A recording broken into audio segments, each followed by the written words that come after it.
look like that, Jai. Don't look like that, bro.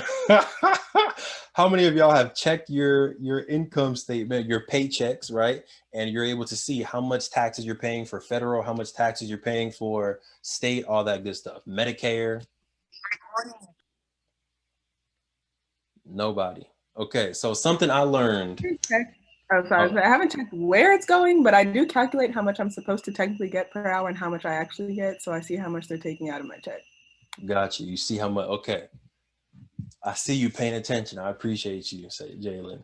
So something I learned sophomore year, I believe, in college, maybe going into junior year, is if you're making less than 10,000, I think it's actually less than $12,000, you shouldn't be paying federal taxes. So literally it's coming out of your check. And if you never file taxes, which a lot of college students don't file because they're under their parents and all that good stuff, understand. But if you don't file, you never get that tax return that was owed to you. And that can be $1,000 a year. That can be 2,000 depending on how many jobs you're working. And if you can pocket an extra $1,000, that can make a difference every year in college. That's $4,000, maybe 10,000 that's now in your pocket when you're graduating. So highly encourage you. What's up, brother Kel? I just made a rare reference too. You're a little too late for the rare reference, but maybe it'll come back again.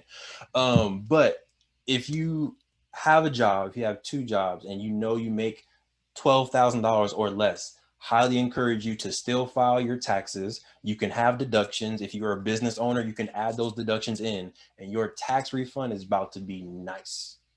All right. Again, I didn't learn this until about junior year, but that little extra money went a long way, AKA that's how I bought my first car. All right. Keep it going. Something else. If you qualify for work study, you automatically qualify for EBT. All right, that's something I learned sophomore year. And I know some of us may come from families that were already on EBT, or there's some type of stigma around EBT.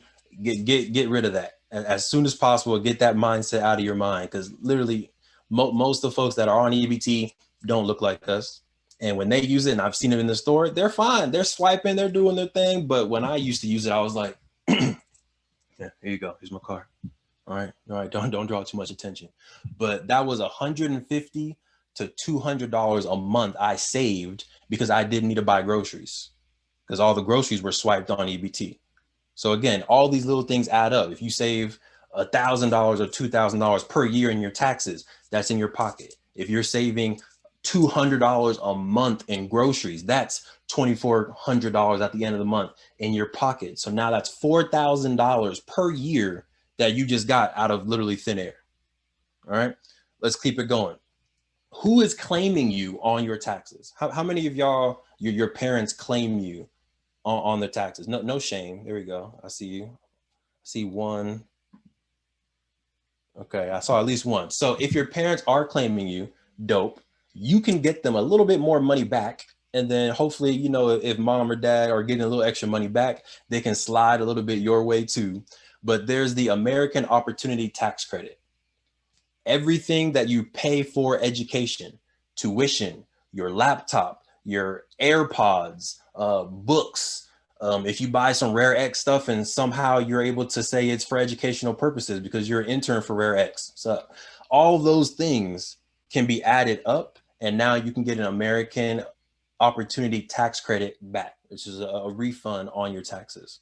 Okay. This can be anywhere from $2,000 back to $5,000 back.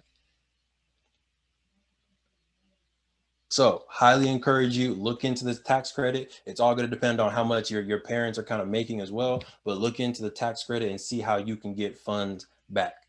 Number 4, right? The first 3 were really tactical things on how you can put more money in your pocket. Because the more money you can put in your pocket, the more you can use out in the real world, whether it's a job or anything else. Number 4, start saving for a house now. A lot of us, I know, like we have the vision. How many of y'all want to buy a house? Let me just get that. 1, 2, 3, 4. Cool. All right. So at least 4 of y'all are trying to buy a house. Start saving now. That way, by the time you graduate, maybe 1 year after you graduate, you can go ahead and buy that house. you only need 3% down to get your first real estate property. So if it's, I'm trying to think of a round number that's actually realistic, but like 500,000, I feel like will get you a house in most parts of California. Not LA, not Oakland, but Sacramento, you can get a house for 500,000 in Sacramento. Davis might be a little rough for you depending on where it's at. Dixon, you can get a house for 500,000 in Dixon. All right. So 500,000, 10% of 500,000 is 50,000. 30% of 50,000 is about 1650, right? 16,500. So if you can save $16,500, you can buy a $500,000 house. I just showed you how you can earn $4,000 per year in college. So if you would have started this freshman year, 4 years later, you would have had literally $16,000 in the bank. Boom, you could have bought your first house. All right. So even though maybe, this is stuff that maybe y'all aren't be able to fully take care of because maybe you're a junior, maybe you're a senior, there's still stuff that you can apply and tell your younger siblings or tell other friends so that they can do it because you weren't able to. Then lastly, number 5 is build your credit now. If you have a credit card, that's a good way to swipe little things that you can pay off immediately. If you have a card, make your card payments, make sure it's in your name. If you have a phone bill, try to get the phone bill in your name. If you're paying utilities for the entire house, you get the utilities in your name, and all of that stuff will start building up your credit. That way, when you go off and you're trying to buy your house, you have a 720 credit score. You have a 780 credit